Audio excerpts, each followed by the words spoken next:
ಕನ್ನಡದಲ್ಲಿ ಇದೇ ಮೊದಲ ಬಾರಿಗೆ ವೆಬ್ ಸೀರೀಸ್ ಒಂದು ದೊಡ್ಡ ಮಟ್ಟಿಗೆ ಸೌಂಡ್ ಮಾಡ್ತಾ ಇದೆ. ಅದು ಅಯ್ಯನ ಮನೆ. ಅಯ್ಯನ ಮನೆಯಲ್ಲಿ ಪ್ರಮುಖ ಪಾತ್ರಧಾರಿಯಾಗಿರುವಂಥ ಅಕ್ಷಯ್ ನಾಯಕ್ ಅವರು ನಮ್ಮ ಜೊತೆಗಿದ್ದಾರೆ. ಅವ್ರನ್ನ ಮಾತಾಡಿಸ್ತಾ ಹೋಗ್ತೀನಿ. ಸೊ ಸಾಮಾನ್ಯವಾಗಿ ಸೀರಿಯಲ್ ಅಲ್ಲಿ ಕಾಣಿಸ್ಕೊಂಡವರು ಈಗ ವೆಬ್ ಸೀರೀಸ್ ಒಂದು ಹೆಜ್ಜೆ ಮುಂದೆ ಇಟ್ಟಿದ್ದೀರಾ. ಹೇಗಿತ್ತು ಎಕ್ಸ್ಪೀರಿಯನ್ಸ್? ತುಂಬಾ ಚೆನ್ನಾಗಿತ್ತು ಮೇಡಮ್. ಆ್ಯಕ್ಚುಲಿ ಸೀರಿಯಲ್ಸ್ ಮಾಡ್ತಾ ಇದ್ದೆ, ಅದಾದಮೇಲೆ ಒಂದು ಮೂವಿ ಮಾಡಿದೆ, ಕೋಟಿ ಅನ್ನೋ ಮೂವಿಲಿ. ಆ್ಯಂಡ್ ಅದು ಬಿಟ್ಟರೆ ಈಗ ನೆಕ್ಸ್ಟು ಸೀರೀಸ್ ಮಾಡ್ತಾಯಿದ್ದೀನಿ. ಆ್ಯಂಡ್ ಒಂದು ಖುಷಿ ವಿಚಾರ ಏನು ಅಂದರೆ ಸೇಮ್ ಪ್ರೊಡಕ್ಷನಲ್ಲಿ ಮಾಡ್ತಾಯಿದ್ದೀನಿ, ಶ್ರುತಿ ಮ್ಯಾಮ್ ಪ್ರೊಡಕ್ಷನಲ್ಲಿ, ಸೇಮ್ ಡೈರೆಕ್ಷನಲ್ಲಿ ಮಾಡ್ತಾಯಿದ್ದೀನಿ, ರಮೇಶ್ ಸರ್ ಡೈರೆಕ್ಷನಲ್ಲಿ. ಅದೊಂದು ತುಂಬಾ ಖುಷಿ ವಿಚಾರ. ಆ್ಯಂಡ್ ನನಗೆ ಒಂಥರ ಎಲ್ಲೋ ಖುಷಿ ಆಗುತ್ತೆ, ಒಂದು ಹೆಜ್ಜೆ ಮುಂದೆ ಹೋಗಿದ್ದೀನಿ ಅಂತ. ಸೊ ರಮೇಶ್ ಇಂದ್ರ ಅವರ ಪರಿಚಯ ನಿಮಗೆ ಹೇಗಾಯಿತು? ಕೋಟಿ ಮೂಲಕನಾ ಅಥವಾ ಅದಕ್ಕಿಂತ ಮುಂಚೆನೇ ಇತ್ತ? ಇಲ್ಲ, ಅದಕ್ಕಿಂತ ಮುಂಚೆನೇ. ನಾನು ಕಲರ್ಸಲ್ಲಿ ಮಾಡಬೇಕಾದ್ರೆ ಒಂದು ಸೀರಿಯಲಲ್ಲಿ ಒಲವಿನ ನಿಲ್ದಾಣ ಅಂತ ಮಾಡಿದ್ದೆ. ಸೊ ಶ್ರುತಿ ಮ್ಯಾಮ್ ಪ್ರೊಡಕ್ಷನ್ನು, ರಮೇಶ್ ಸರೇ ಡೈರೆಕ್ಟ್ ಮಾಡಿದ್ದು. ಸೊ ಅಲ್ಲಿ ಪರಿಚಯ ಆಗಿದ್ದು. ಅದಾದಮೇಲೆ ಕೋಟಿಯಲ್ಲೂ ಸಹ ನಾವಿಬ್ಬರು ಮಾಡಿದ್ವಿ. ಆ್ಯಂಡ್ ಅದೇ ಜರ್ನಿ ಇಲ್ಲೂ ಕಂಟಿನ್ಯೂ ಆಗಿದೆ. ಆ್ಯಂಡ್ ನನಗೆ ಸೀರಿಯಲಲ್ಲಿ ಪರಿಚಯ ಆಗಿದ್ದವರು. ಸೊ ಹೆಂಗಿತ್ತು ಅಯ್ಯನ ಮನೆ ಎಕ್ಸ್ಪೀರಿಯನ್ಸ್? ನಿಮ್ಮ ಪಾತ್ರ ಏನು? ಸೊ ನೀವು ಈ ಒಂದು ಅಯ್ಯನ ಮನೆ ಸೀರೀಸಲ್ಲಿ ಯಾವ ಥರ ಪ್ರೇಕ್ಷಕರನ್ನು ಸೀಟಂಚಲ್ಲಿ ಕೂರಿಸ್ಬೋದು ಅಂತ? ನನ್ನ ಕ್ಯಾರೆಕ್ಟರ್ ಬಂದು ದುಷ್ಯಂತ ಅಂತ. Is a very settled guy. ಅವನಿಗೆ ಮನೇಲಿ ಏನಾಗ್ತಿರುತ್ತೆ, ಏನು ನಡೀತಿದೆ, ಏನೂ ಐಡಿಯಾನೇ ಇರಲ್ಲ. ಆ್ಯಂಡ್ ನಡೆಯೋ ಪ್ರತಿ ಇನ್ಸಿಡೆಂಟ್ಗೂ ಅವನಿಗೆ ಆನ್ಸರ್ ಇರಲ್ಲ. ಸೊ ಒಂಥರ ಫ್ಲೋಲ್ಲಿ ಎಲ್ಲ ನೋಡ್ಕೊಂಡು ಹೋಗ್ತಾ ಇರ್ತಾನೆ ಅಷ್ಟೇ. ಬಟ್ ಎಲ್ಲ ಕಡೆನೂ ಒಳ್ಳೆ ಸಸ್ಪೆನ್ಸ್ ಇದೆ ಪ್ರತಿಯೊಂದು ಕ್ಯಾರೆಕ್ಟ್ರಲ್ಲೂ. ನಾಟ್ ಓನ್ಲಿ ದುಷ್ಯಂತ ಕ್ಯಾರೆಕ್ಟರ್, ಪ್ರತಿಯೊಂದು ಸೀನು ಪ್ರತಿಯೊಬ್ಬ ಆರ್ಟಿಸ್ಟಲ್ಲೂ ಆ ಒಂದು ನೀವು ಹೇಳ್ದಂಗೆ ಸೀಟ್ ತುದಿಲಿ ತಂದು ಕೂರಿಸುವಂತಹ ಒಂದು ಸೀನ್ಗಳಿದೆ. ನಮ್ಮಲ್ಲೂ ನನ್ನ ಸೀನಲ್ಲೂ ಸಾಕಷ್ಟು ಇದೆ ಆ ಥರ. ಸೀರಿಯಲ್ ಮಾಡ್ಕೊಂಡಿದ್ದವರು ಈಗ ಸಿನಿಮಾ ಆಯಿತು, ಸಿನಿಮಾ ಈಗ ವೆಬ್ ಸೀರೀಸು, ಏನು ಡಿಫ್ರೆನ್ಸ್ ಅನ್ಸುತ್ತೆ ನಿಮಗೆ?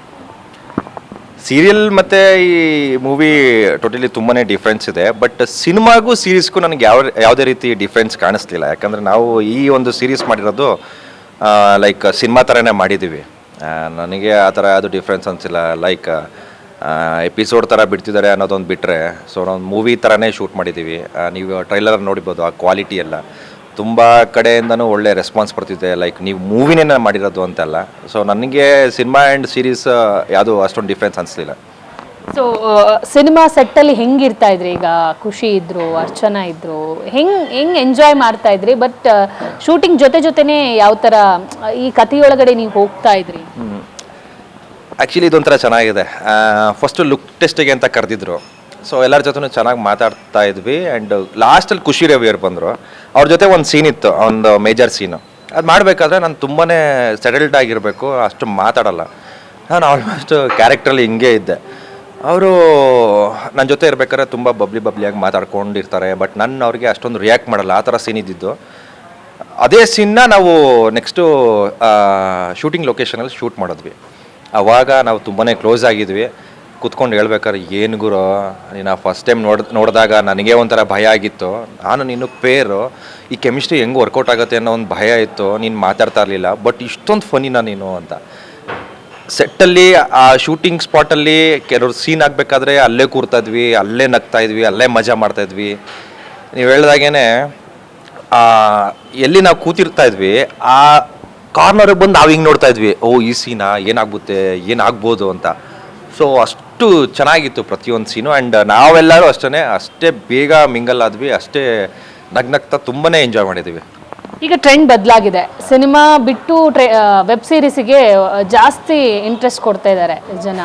ಸೊ ಈ ನಿಟ್ಟಿನಲ್ಲಿ ಕನ್ನಡದ ಮೊದಲ ವೆಬ್ ಸೀರೀಸ್ ಅಂದಾಗ ಒಂದು ಸ್ವಲ್ಪ ಒಪಿನಿಯನ್ಗಳು ಜಾಸ್ತಿ ಬರೋಕ್ಕೆ ಶುರುವಾಗಿರುತ್ತೆ, ರಿವ್ಯೂ ಬರೋಕ್ಕೆ ಶುರುವಾಗಿರುತ್ತೆ. ನಿಮಗೆ ಬಂದಂಥ ಬೆಸ್ಟ್ ರಿವ್ಯೂ ಏನು ಅಂತ? ನನಗೆ ಇದು, ನಾನು ಜಂಬ ಕುಚ್ಕೊತ ಇಲ್ಲ, ಬಟ್ ನನಗೆ ದಿ ಬೆಸ್ಟ್ ರಿವ್ಯೂಸೇ ಬಂದಿರೋದು. ಯಾಕಂದರೆ ಎಲ್ಲರೂ ಮಾತಾಡ್ತಾಯಿದ್ರು ಕನ್ನಡದಲ್ಲಿ ಒಂದು ಒಳ್ಳೆ ಸೀರೀಸ್ ಯಾವುದೂ ಬರ್ತಾಯಿಲ್ಲ, ಮೂವೀಸ್ ಬರ್ತಾಯಿಲ್ಲ, ಒಂದು ವಾರಕ್ಕೆ ತಾಗ್ತಿದ್ದಾರೆ, ಯಾವುದು ಕಂಟೆಂಟ್ ಚೆನ್ನಾಗಿಲ್ಲ ಅಂತ ನಮ್ಮ ಕನ್ನಡಿಗರೇ ಹೇಳ್ತಾಯಿದ್ರು. ಬಟ್ ಈಗ ನಾವು ಹೆಮ್ಮೆಯಿಂದ ಹೇಳ್ಕೊಬೋದು, ಗುರು ಇದು ನಾವು ಫಸ್ಟ್ ಒರಿಜಿನಲ್ ಸೀರೀಸ್ ಮಾಡ್ತಾ ಇರೋದು. ಒಂದು ಒಳ್ಳೆ ಕಥೆಯೊಂದಿಗೆ, ಒಂದು ಒಳ್ಳೆ ಪ್ರೊಡಕ್ಷನ್, ಒಂದು ಒಳ್ಳೆ ಡೈರೆಕ್ಷನ್, ಒಂದು ಒಳ್ಳೆ ಸ್ಟಾರ್ ಕ್ಯಾಸ್ಟ್ ಎಲ್ಲ ತೊಗೊಂಡು ಒಂದೊಳ್ಳೆ ಕತೆ ತೊಗೊಂಡು ನಿಮ್ಮ ಮುಂದೆ ಬರ್ತಾ ಇದ್ದೀವಿ ಅಂತ ತುಂಬ ಹೆಮ್ಮೆಯಿಂದನೇ ಹೇಳ್ಕೊತೀನಿ. ಸೊ ವೆಬ್ ಸೀರೀಸ್ ಏನೋ ರೆಡಿ ಆಗಿದೆ, ಈಗ ಪಾರ್ಟ್ ವೈಸ್ ಬಿಡ್ತಾ ಇದ್ದಾರೆ. ಸೊ 6 ಏನೋ ಎಪಿಸೋಡ್ ಇರುತ್ತೆ ಅಂತಂದ್ರಿ. ಸೊ ಹೆಂಗಿತ್ತು, ಅಂದರೆ ಕಂಟಿನ್ಯೂಷನ್ ಇದೆಯಾ ಅದರದ್ದು? ನಮಗೂ ಏನೋ ಐಡಿಯಾ ಇಲ್ಲ, ಬಟ್ ಜನ ಹೆಂಗೆ ಸ್ವೀಕಾರ ಮಾಡ್ತಾರೆ ಅದ್ರ ಮೇಲೆ ಡಿಪೆಂಡ್ ಆಗುತ್ತೆ ನೋಡೋಣ. ಬಟ್ ನಮ್ಮ ಡೈರೆಕ್ಟ್ರ್ ಹತ್ರ ಇದೆ ತಲೆಯಲ್ಲಿ, ಇದು ಸಕ್ಸಸ್ ಆದರೆ ಅವರು ಆಲ್ಮೋಸ್ಟ್ ಬರ್ಕೊಂಡಿದ್ದಾರೆ ಏನೋ, ಅದೆಲ್ಲ ಒಂದು ಕಡೆ ಹಿಂಗೆ ಟೀ ಕುಡಿಬೇಕಾದ್ರೆ ಹೇಳಿದರು. ಸೊ ನೋಡಬೇಕು ಅವರು. ಇನ್ನೊಂದು ವಿಚಾರ, ಈಗ ನೀವು ಸೀರಿಯಲ್ ಮಾಡಿರೋದ್ರಿಂದ ನಿಮ್ಗೆ ರಿಜಿಸ್ಟರ್ ಆಗಿರ್ತೀರಾ, ಯಾಕಂದರೆ ಸೀರಿಯಲ್ ಬೇಗ ಕನೆಕ್ಟ್ ಆಗುತ್ತೆ ಜನರಿಗೆ. ಸೊ ವೆಬ್ ಸೀರೀಸು ಹಾಗೆ ಕನೆಕ್ಟ್ ಆಗ್ತಾ ಹೋಗುತ್ತೆ ಅಂತ ಅಂದ್ಕೊಂಡಿದ್ದೀನಿ. ಬಟ್ ನಿಮ್ಮ ಪಾತ್ರ ಯಾವ ಥರ ಕನೆಕ್ಟ್ ಆಗ್ತಾ ಹೋಗಬಹುದು ಅಂತ ನಿಮ್ಮ ಪ್ರಕಾರ? ಅಲ್ಲ, ಆ್ಯಕ್ಚುಲಿ ನೀವು ಹೇಳ್ದಂಗೆ ಸೀರಿಯಲ್ ಮಾಡಿದಾಗ ಪ್ರತಿಯೊಂದು ಮನೆಗೆ ನಾವು ರೆಗ್ಯುಲರ್ ಆಗಿ ಹೋಗ್ತಾ ಇರ್ತೀವಿ, ಜನ ನಮ್ಮ ನೋಡ್ತಾ ಇರ್ತಾರೆ, ಬೇರೆ ಥರನೇ ಸ್ವೀಕರಿಸಿರ್ತಾರೆ. ಬಟ್ ನಂದು ಆಲ್ಮೋಸ್ಟ್ 1.5 ವರ್ಷದ ಮೇಲೆ ಗ್ಯಾಪ್ ಆಯಿತು. ನಾನು ಅದಾದಮೇಲೆ ಕೆಲವು ಮೂವೀಸ್ ಮಾಡಬೇಕು ಅಂತ ಅಂದ್ಕೊಂಡು ಒಂದೆರಡು ಆಫರ್ ಬಂತು, ಮಾಡಿದೆ, ಅದೆಲ್ಲ ಆಯಿತು. ಸೊ ಇದರಲ್ಲಿ ಜನ ಐ ಮೀನ್ ಎಲ್ಲರ ಮನೆಯಲ್ಲೂ ಒಬ್ಬ ಈ ಥರ ಕ್ಯಾರೆಕ್ಟರ್ ಇರುತ್ತೆ, ನಾಟ್ ಓನ್ಲಿ ದುಷ್ಯಂತ್, ಎಲ್ಲರ ಮನೆಯಲ್ಲೂ ಈ ಥರ ಒಂದು ಒಳ್ಳೆ ಸೈಕೋ ಕ್ಯಾರೆಕ್ಟರ್ ಇರುತ್ತೆ. ಜನ ಬೇಗ ಕನೆಕ್ಟ್ ಆಗ್ತಾರೆ ನನ್ನ ಕ್ಯಾರೆಕ್ಟರ್ಗೆ, ಯಾಕಂದರೆ ನಮ್ಮ ಮನೇಲೂ ನೋಡಿದ್ದೀನಿ ಕೆಲವರು ನನ್ನ ಥರ ಇರೋರನ್ನ. ಬೈಕೋ ಥರ ಹೊಗಳ್ತಾರ ಅಂತ? ಎರಡೂ ಮಾಡ್ತಾರೆ, ಯಾಕಂದರೆ ಡಿಪೆಂಡ್ಸ್ ಆನ್ ಸೀನ್. ಕೆಲವು ಸೀನಲ್ಲಿ ಬೈಕೊಬೋದು, ಏನು ಇವನು ಹಿಂಗ ಹೆಂಡ್ತಿ ಇದು ಆ ಥರ ವಿಷಯ, ಈ ಥರ ಬಿಟ್ಕೊಡಲ್ಲ ನಾನು ಸೀನ್. ಬೈಕೋತಾರೆ, ಬಟ್ ಖುಷಿನೂ ಪಡ್ತಾರೆ ಜನ ಈ ಕ್ಯಾರೆಕ್ಟರ್ ನೋಡಿದಾಗ. ಸೊ 90s ಅಲ್ಲಿ ನಡೀತಾ ಇರುವಂಥ ಕತೆ ಆಗಿರೋದ್ರಿಂದ ಲುಕ್ ಕೂಡ ಅಷ್ಟೇ ಇಂಪಾರ್ಟೆಂಟ್ ಆಗಿರುತ್ತೆ. ಸೊ ನಿಮ್ಮ ಲುಕ್ ಹೆಂಗೆ ಜನ್ರೇಟ್ ಆಗಿದೆ, ಜೊತೆಗೆ 90s ಅಂತ ಅಂದಾಗ ಸ್ವಲ್ಪ ಚೇಂಜಸ್ ಇದ್ದೇ ಇರುತ್ತೆ, ಚಿಕ್ಕ ಚಿಕ್ಕ ಮಿಸ್ಟೇಕ್ಗಳನ್ನು ಐಡೆಂಟಿಫೈ ಮಾಡ್ತಾರೆ. ಸೊ ಯಾವ ಥರ ಅದನ್ನು ಜವಾಬ್ದಾರಿಯುತವಾಗಿ ಕಂಪ್ಲೀಟ್ ಮಾಡಿದ್ರಿ ಅಂತ? ಅದೇ, ನಾನು ಒಂದು ಮೂವಿಗೆ ಅಂತ ಹೇರ್ ಲಾಂಗ್ ಬಿಟ್ಟಿದ್ದೆ. ಸೊ ನನಗೆಲ್ಲೋ ಅದೇ ಅಡ್ವಾಂಟೇಜ್ ಆಗಿದ್ದು. ಸರ್ ಕರೆದು ಸ್ವಲ್ಪ ನೀನು ಟ್ರಿಮ್ ಮಾಡಿಸ್ಬೇಕಾಗತ್ತೆ ಹೇರೆಲ್ಲ ಅಂತ, ಯಾಕಂದರೆ ನಾನು ಫುಲ್ ಇಷ್ಟು ಬಿಟ್ಟಿದ್ದೆ. ಸೊ ಟ್ರಿಮ್ಮಿಂಗ್ ಎಲ್ಲ ಮಾಡಿಸ್ದೆ. ಒಂದು 3 ದಿನ ತೊಗೊಂಡಿದ್ದೀನಿ ಅವರು ಸೆಟ್ ಆಗೋದಕ್ಕೆ ಆ ಕ್ಯಾರೆಕ್ಟರ್ಗೆ. ಇನ್ನು ಸ್ವಲ್ಪ ಟ್ರಿಮ್ ಮಾಡಿಸು, ಸ್ವಲ್ಪ ಬಿಯರ್ಡ್ ಹಿಂಗೆ ಮಾಡು, ಹಂಗೆ ಮಾಡು, ಹಿಂಗೆ ಮಾಡು ಅಂತ ತುಂಬಾ ಗೈಡ್ ಮಾಡ್ತಾಯಿದ್ರು ರಮೇಶ್ ಸರ್. ಆಲ್ಮೋಸ್ಟ್ ಒಂದು 3 ದಿನ ಆದಮೇಲೆ ಅವ್ರಿಗೆ ಸ್ಯಾಟಿಸ್ಫೈ ಆಗ್ತು. ಓಕೆ ಗುರು, ಈಗ ಪರ್ಫೆಕ್ಟಾಗಿ ನಮ್ಮ ಕ್ಯಾರೆಕ್ಟರ್ಗೆ ಹೇಗೆ ಬೇಕೋ ಆಗ ಅನ್ನಿಸ್ತಿದ್ಯಾ ಅಂತ.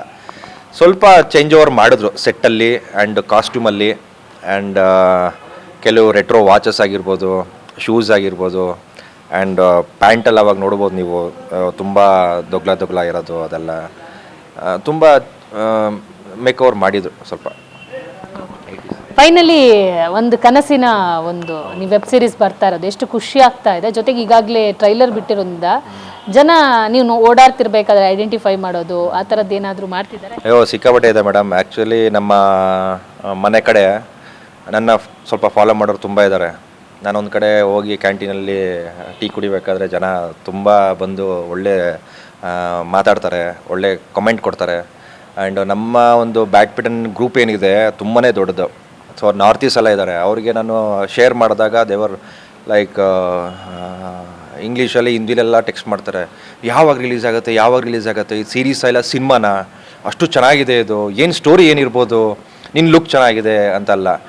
ಆಲ್ಮೋಸ್ಟ್ ಜನ ಅಕ್ಸೆಪ್ಟ್ ಮಾಡಿದ್ದಾರೆ. ಅವ್ರ ತಲೆಯಲ್ಲಿ ಏನಿರೋದು ಅಂದರೆ 25th ನಾವು ನೋಡಬೇಕು ಅನ್ನೋದೇ ಅವ್ರ ತಲೆಯಲ್ಲಿರೋದು. ಸೊ ಅದೊಂದು ಖುಷಿ, ಅಕ್ಸೆಪ್ಟ್ ಮಾಡಿದ್ದಾರೆ. ಬಟ್ ಎಲ್ಲೇ ಆಗಲಿ ನಮಗೆ ಒಂಥರ ಬೇರೆ ಕೆಟ್ಟ ಕಮೆಂಟ್ಸ್ ಆಗಿರ್ಬೋದು, ಬೇರೆ ಥರ ರಿವ್ಯೂಸ್ ಏನೂ ಸಿಕ್ಕಿಲ್ಲ, ಪಾಸಿಟಿವ್ ರಿವ್ಯೂಸೇ ಸಿಕ್ಕಿದೆ. Okay, thank you and all the best. Thank you. ನೋಡಿದ್ರಲ್ಲ, ಇದಿಷ್ಟು ಅಕ್ಷಯ್ ನಾಯ್ಕ್ ಅವರ ಮಾತಾಗಿತ್ತು. ಕ್ಯಾಮರಾ ಪರ್ಸನ್ ಸಂದೇಶ್ ಜೊತೆ ದೀಪಿಕಾ ಪವರ್ ಟಿವಿ ಬೆಂಗಳೂರು.